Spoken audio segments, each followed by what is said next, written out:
에, 사람이 가장 견디기 어려운 것이 무엇이겠습니까? 제가 곰곰이 한번 생각해 봤어요. 뭐가 정말 견디기 어려운가? 그랬더니 가난이 문제가 아니더라고요. 가난도 우리가 견딜 수 있어요. 그리고 뭐 병 걸렸어도 병도 우리가 견딜 수 있습니다. 근데 정말 사람이 견디기 어려운 것이 뭐냐? 기다리는 것은 참 견디기 어렵더라고요. 그것도 끝을 알 수 없는 그냥 막연한 그런 기다림. 그건 정말 힘들고 어려운 그런 기다림입니다. 의학에 진단 여정이라는 그런 말이 있습니다. 그건 뭐냐면 한마디로 진단을 찾아서 떠나는 그런 긴 여행이라는 거예요. 이 병원에 가보고 진단 받아보고 그래도 모른다 그러고 또 저 병원에 가서도 진단 받아보니까 거기서도 모른다 하고 응? 몸은 분명히 아픈데 원인을 알 수 없는 그런 상황에 우리가 빠질 때가 있어요. 그럴 때 정말 이거는 무슨 병인지 이름조차 알 수 없는 그런 상황이라 그것을 어디에서 알아야 되는지 그래서 이 병원 저 병원 찾아다니는 거 그것을 진단 여정이라 그렇게 말한다는 거예요. 여러분 2024년에 유럽의 한 희귀질환 환자 조사를 보면 병의 정확한 이름 하나를 붙이기까지 4년에서 5년 정도 걸린다고 합니다. 어떤 조사에서는 진단까지 20년이 걸리는 그런 경우도 있었다고 그래요. 그 20년이 넘게 걸리는 동안에 15명의 의사가 거쳐갔고 또 20 몇 가지의 검사를 그렇게 받았다는 것입니다. 여러분 생각해 보세요. 20년 동안 진단을 받았어요. 20년 동안. 예? 그 세월 동안 사람은 어떻게 되겠습니까? 그 사람은 그 진단받기 위해서 계속 20년 동안 병원을 쫓아다니면서, 모든 그냥 재산도 다 탕진하고 또 몸도 다 쇠약해지고 무너지게 되는 것입니다. 근데 정말로 그 몸만 무너지는 것이, 아니에요. 보면은. 이게 언제 끝날지 모른다는 그 막막함 때문에 그 사람 자체가 완전히 무너지고 마는 것입니다. 오늘 말씀에도 꼭 오늘 이런 말씀처럼 오늘 나눈 말씀처럼 그렇게 산 그런 한 여인을 우리에게 보여주고 있습니다. 혈루증을 12회나 앓은 그런 여인이에요. 몇 년이요? 12회. 마가는 이 여인에 대해서 이렇게 얘기하고 있어요. 마가복음 5장 26절에 보면은 많은 의사에게 많은 괴로움을 받았고 가진 것도 다 허비하였으되 아무 효험이 없고 또 도리어 더 중하여졌다. 그렇게 이야기를 하고 있습니다. 이 여인은 정말 여러 의사를 거쳤고 재산도 다 허비해 버렸어요. 계속 그 질병 때문에 그걸 치유하려고 애를 쓴 거예요. 그런데 치유는 되지 않고 오히려 절망은 더 깊이 그 여인에게 드리워진 것입니다. 여러분, 이 여인의 이야기가 남의 이야기 같습니까? 우리들도 이럴 때가 얼마나 많은지 몰라요. 또 한 사람을 소개하고 있는데 이 사람은 병자는 아닙니다. 그런데 지위가 있는 그런 회당을 다스리는 관리 하나를 소개하고 있습니다. 이 사람이 왜 나왔어요? 이 사람이 예수님 앞에 나왔는데 이 사람의 딸이 죽었다는 거예요. 그래서 나온 것입니다. 어? 이 병을 고치려고 예수님께 나왔는데 결국엔 딸이 죽어버렸어요. 병을 낫게 하고자 예수님께 나왔는데 그 낫기를 기다리던 그 자리가 이제 죽음 앞에서 통곡하는 그런 자리가 되고 만 것입니다. 여러분, 한 사람은 12회를 기다리다 지쳤고 한 사람은 기다림을 허무하게 이렇게 죽음으로 끝내버리는 그런 사람이 되었습니다.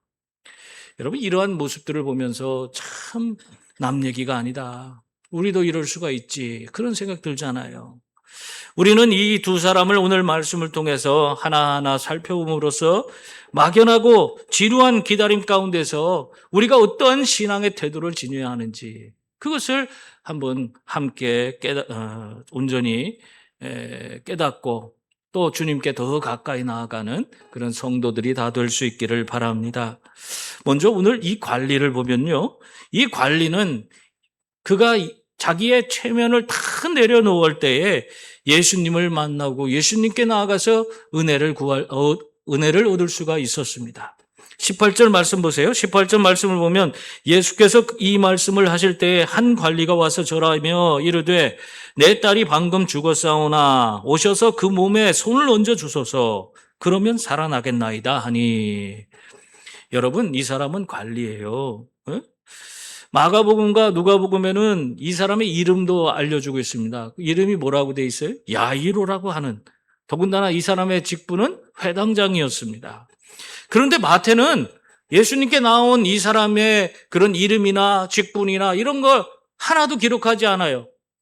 그저 관리라고만 밝히고 있습니다. 왜 그렇습니까?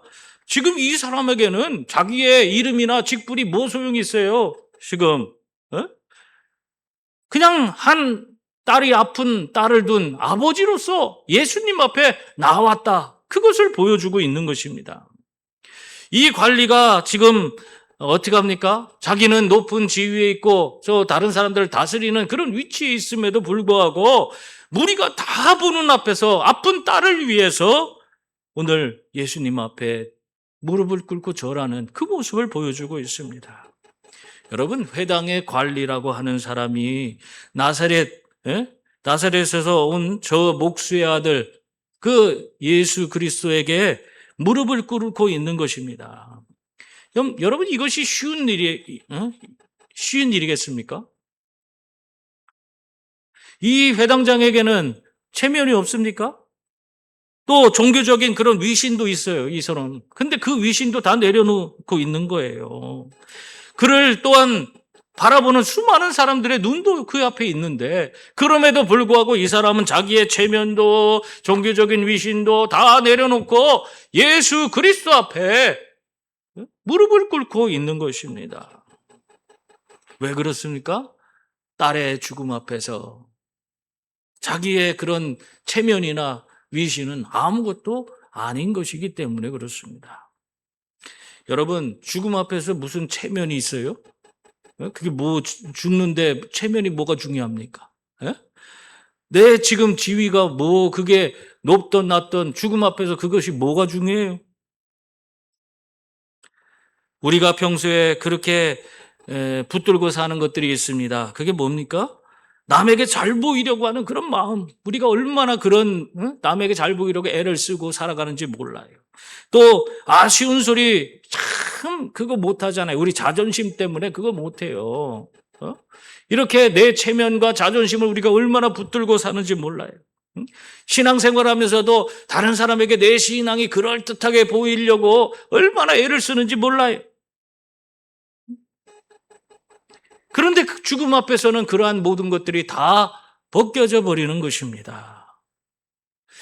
오늘 딸의 죽음 앞에서 이 관리는 지금 가장 낮은 자리로 내려왔습니다. 자기의 체면과 자기의 지위와 자기가 품고 있는 모든 것들, 누리고 있는 모든 그런 것들을 다 내려놓고 가장 낮은 자리로 내려온 것입니다. 그런데 바로 그때에 그 낮은 자리에서 누구를 만나요? 예수님을 만나게 되는 것입니다. 성도님들, 우리는 언제 하나님 앞에 진짜로 엎드리게 되는 것입니까? 다 가졌을 때 여러분 하나님 앞에 엎드립니까? 아니에요. 우리가 진짜로 하나님 앞에 엎드리게 되는 그 때는 내가 다 모든 것을 다 잃어버렸을 때, 모든 것이 다 무너졌을 때에 그때에 우리는 진짜로 하나님 앞에 엎드리는 그런 사람이 되는 것입니다. 제 체면을 다 내려놓고 내 위신도 따지지 않고 그때에는 오직 예수님 그분만 바라보고 그분 앞에 메어 달릴 수 있는 그런 자가 되는 것입니다. 여러분, 여러분의 지금까지도 뭔가 붙들고 있는 것이 있다면, 여러분의 체면을 붙들고 있거나 여러분의 위신을 붙들고 있거나 여러분의 그런 모든 자존심을 붙들고 있는 것들이 있다면 이 시간 이제 좀 내려놓으세요. 내려놓고 예수님 앞에 엎드려서 주님이 주시는 그 놀랍고 풍성한 은혜를 덧입을 수 있는 그런 성도들이 다 될 수 있기를 바랍니다. 관리가 이렇게 예수님 앞으로 나와서 엎드렸다면 이제 한 여인이 나오는데 이 여인은 뒤에서 예수님을 붙드는 그런 모습을 보이고 있습니다.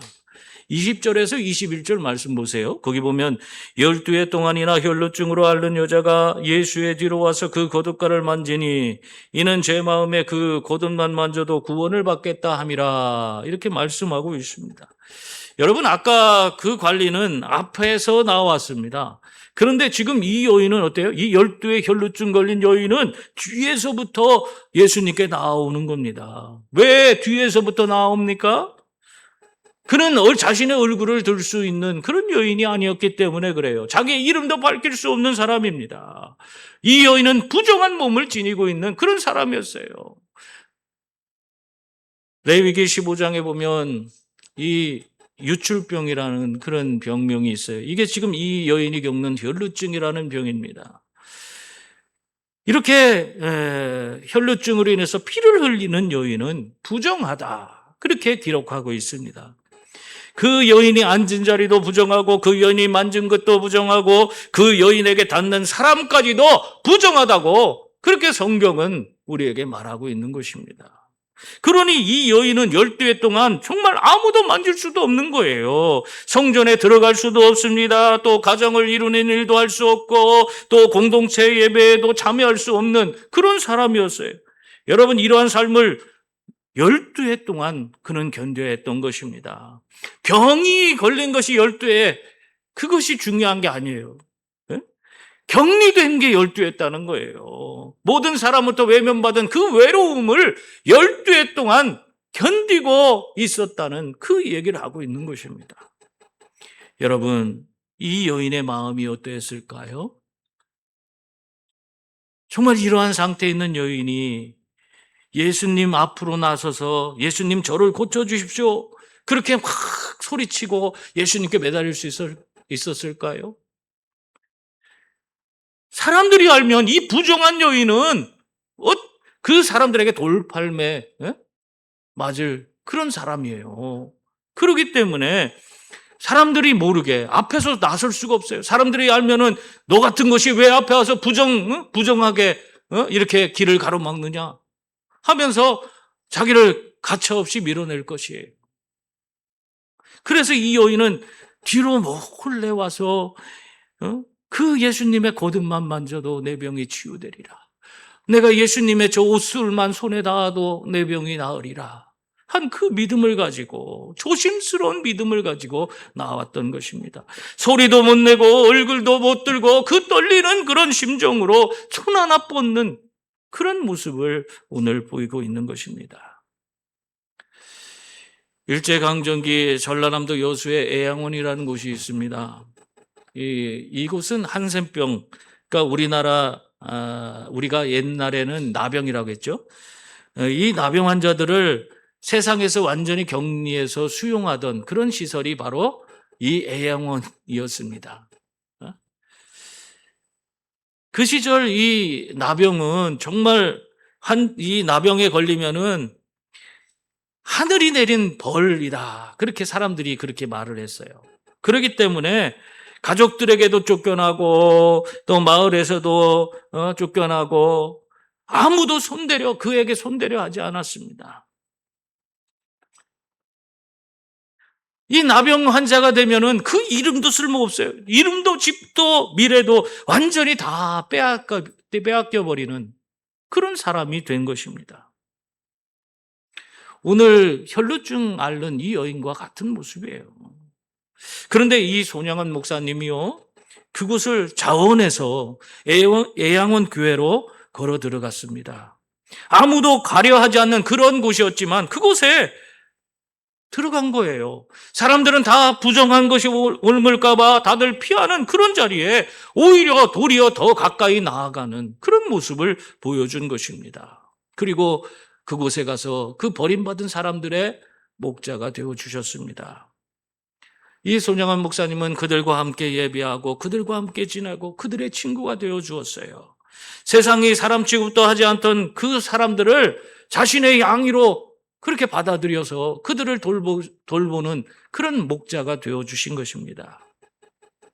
그런데 여러분, 손양원 목사님이 그토록 그 나병 환자들을 사랑했어도 그들의 병을 낫게 하지는 못했습니다. 한 사람도 낫게 한 적이 없어요. 그들을 사랑해서 그들과 함께 그곳에 지내면서 그들의 그런 모든 필요를 채우고 돌보는 그런 일을 했지만은, 그들을 정말 사랑했지만은 그들을 낫게 할 수는 없었습니다. 여러분, 사람의 사랑은 참 위대한 것입니다. 그런데 그러한 사랑이 있을지라도 결국에는 그 부정한 것을 깨끗하게 할 수는 없는 것입니다. 여러분, 오늘 말씀에 정말 놀라운 말씀이 있어요. 이렇게 세상에 이치는 부정한 것을 정하게 만들 수 없는, 부정한 곳에 우리가 가까이 가면은 우리도 부정해진다, 그렇게 얘기하는 것이, 그것이 통설입니다. 우리가 옛말에 무슨 얘기가 있어요? 백로야, 까마귀 노는 곳에 가지 마라, 그런 얘기가 있잖아요. 왜 그렇습니까? 검게 물든다는 거예요. 부정해진다는 것입니다. 그런데 오늘 말씀에는 이러한 이치가 완전히 뒤집히는 그 모습을 볼 수 있어요. 부정한 여인이 예수께 나아갔습니다. 예수님의 그 옷에 손을 대었습니다. 그랬을 때 어떻게 됐어요?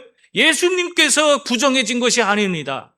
오늘 말씀에 보면은 도리어 이 여인이 예수님으로부터 그 부정함이 온전히 깨끗이 씻은 바 되는 그런 놀라운 은혜가 그에게 주어진 것입니다. 여러분, 부정한 것이 예수님께 닿게 되자 어떻게 됐어요? 거룩하게 변화된 것입니다. 그러므로 우리의 삶도 마찬가지예요. 우리가 예수님께 나아갈 때 우리가 너무나 부족해서 나는 주님께 갈 수 없습니다. 나는 또 여러 가지 죄를 많이 져서 주님께 갈 수 없습니다. 나는 뭐 어쩌고 저쩌고 하면서 주님께 나아갈 이런 얘기 저런 얘기 하는 분들이 많이 있어요. 근데 우리가 부정하면 부정할수록 더 주님 앞에 나아가야 하는 줄 믿습니다. 주님께 나아가 그 거룩한 손을 온전히 붙드시는 그런 성도들이 다 될 수 있기를 바랍니다. 그러면 내 부정하고 정결치 못한 그런 모든 것들이 일순간에 예수 그리스도의 은혜 가운데서 깨끗하게 변화될 줄 믿습니다. 이 12의 혈루증 걸린 여인이 옷자락을 만진 그런 이 일을 예수님이 모르셨을까요? 예수님이 다 하셨어요. 그래서 22절 말씀 보면은 예수께서 돌이켜 그를 보시며 이르시되 따라 안심하라, 내 믿음이 너를 구원하였다 하시니 여자가 그 즉시 구원을 받으니라, 그렇게 말씀하고 있습니다. 예수님은 우리의 절박함을 아시고 주님께 손 내밀 때 그 손 붙잡아 주시는 그런 분이신 줄 믿습니다. 근데 우리가 조심해야 될 것이 있어요. 그게 뭐냐면 이 여인이 무엇 때문에 나았느냐 하는 것입니다. 여러분, 이 여인이 어떻게 나왔습니까? 그 옷깃을 만졌을 때, 그 옷술을 만졌을 때 나왔습니다. 그러니까 어떤 분은 그 옷이 능력이 있다, 이렇게 생각하는 분이 있어요.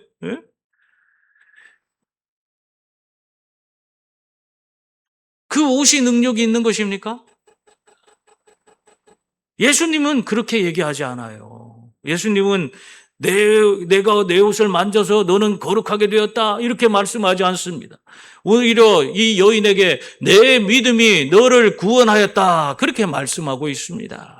여러분, 이 여인의 치유의 통로, 구원의 통로는 바로 예수 그리스도이신 줄 믿습니다. 옷자락이 아니에요. 그 옷자락 만졌다고 능력이 거기서 나오는 게 아니라 예수님으로부터 그의 모든 치유의 능력이 주어진 줄 믿습니다. 그래서 우리가 이러한 것을 놓치면은 참 우리의 신앙이요, 미신적인 것이 되는 것입니다. 내가 어떤 기도문을 그거 가지고 똑같이 뭐 100번을 하면은 무슨 모든 일이 잘 된다. 예전에 그런 목사님이 이 목사님이라고 하면 되는데 주기도문을 10,000번을 하면은 뭐 만사형통이라고 하는 분이 계셨어요. 물론 뭐 그 기도에 하나님이 응답해 주실 수가 있겠죠. 근데 10,000번 아니라 한 번에도 응답해 주실 수 있어요. 근데 그분은 10,000번을 해야지 된다. 그걸 가지고 막 강의하고 다녔어요. 또 어떤 분은 요즘에 막 저한테 막 책도 보내고 막 그런 분이 계세요. 우리 교회를 떠나간 어떤 집사님인데 읽는 기도 해갖고는 어떤 분이 막 그 기도집을 냈는데 보니까 참 기도문이 좋아요. 은혜가 돼요. 그러나 그 기도가 여러분의 모든 삶의 문제를 해결해주고 여러분을 영적으로 성장해주고 거룩하게 만들어주는 것이 아닙니다. 그러한 것이 무슨 능력이 있는 것처럼 그렇게 생각하는 순간, 그런 기도문이 나에게 능력이 된다 생각하는 순간, 그것은 미신이 되는 거예요. 뿐만 아니라 어떤 자리, 어떤 뭐 기도원에 가면은 거기는 용하다더라. 기도원에 가면 병이 낫는다더라. 그런 데만 찾아다니는 분이 있어요. 그건 죽을 때까지 그런 데만 찾아다녀요. 그런 분은. 그런 데 마술이 한번 들리면. 근데 거기에 구원이 있는 게 아니에요. 거기에서 정결케 되는 것이 아닙니다.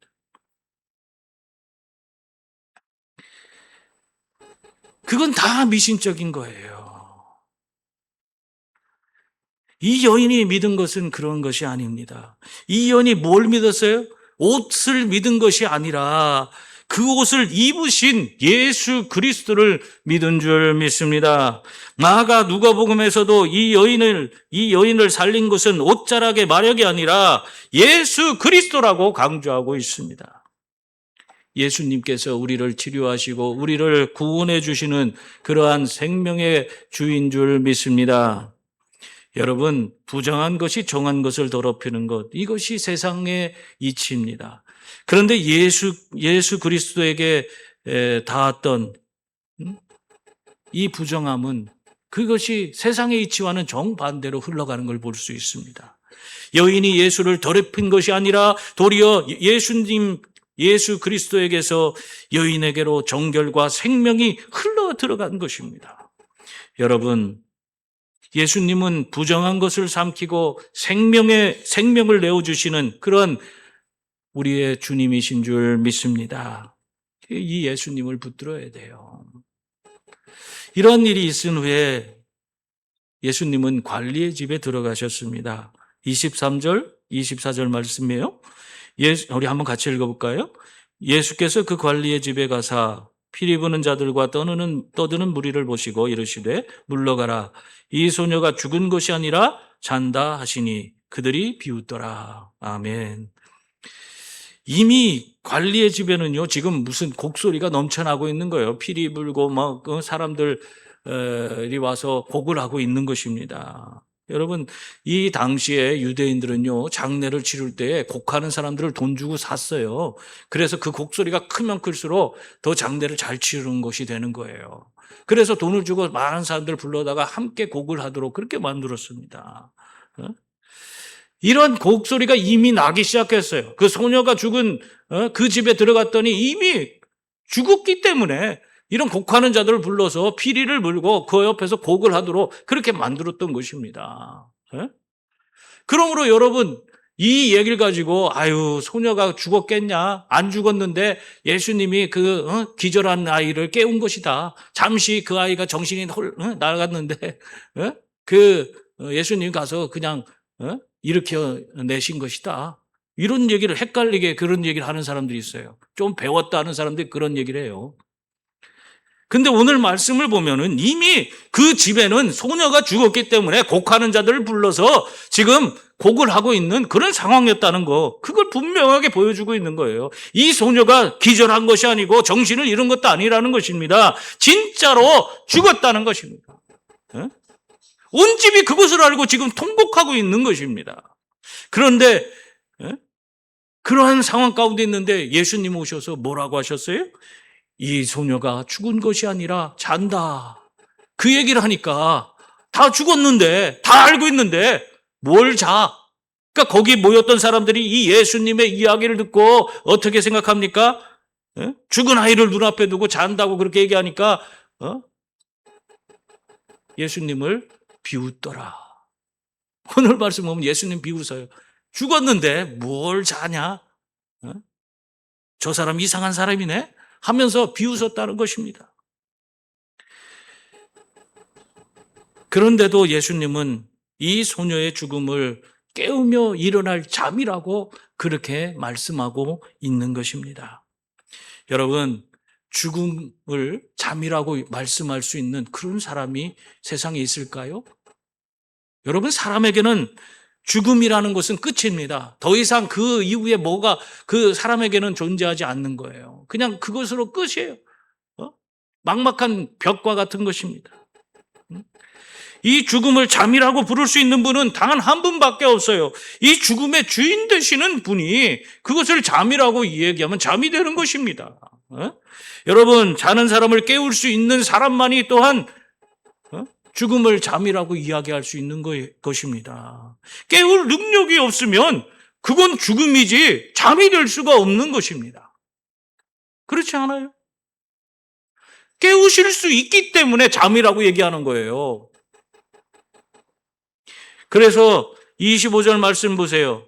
거기 보면 무리를 내보낸 후 예수께서 들어가사 소녀의 손을 잡으심에 일어나는지라 그렇게 말씀하고 있습니다.